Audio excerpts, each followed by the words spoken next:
شدی بهترین حس دنیای من، همه ترس من از عذاب توه.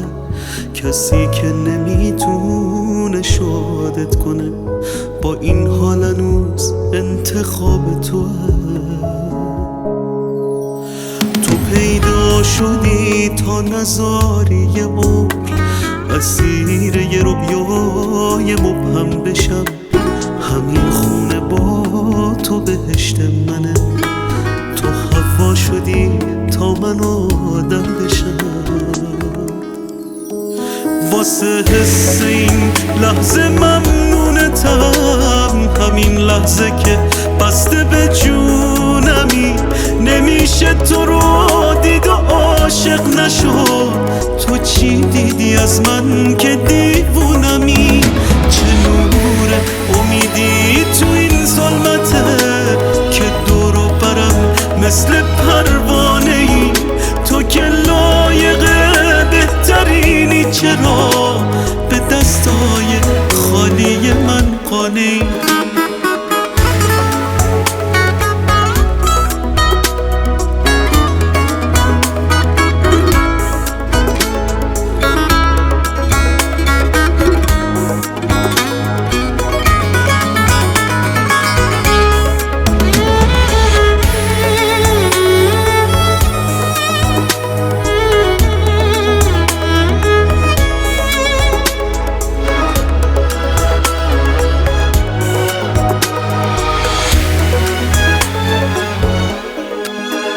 یه وقتایی میخوام از اینجا برم، نه این که بگم عاشقت نیستم.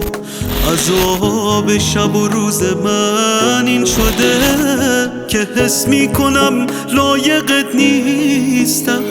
بهت خیلی چیزا ندادم ولی تو هیچ وقت نمیگی چیزی کمه.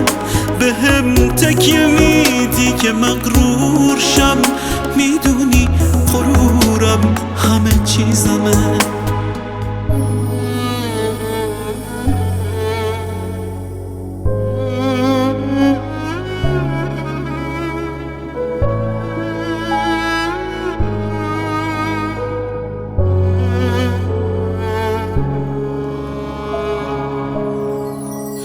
واسه حس این لحظه ممنونتم، همین لحظه که بسته به جونمی.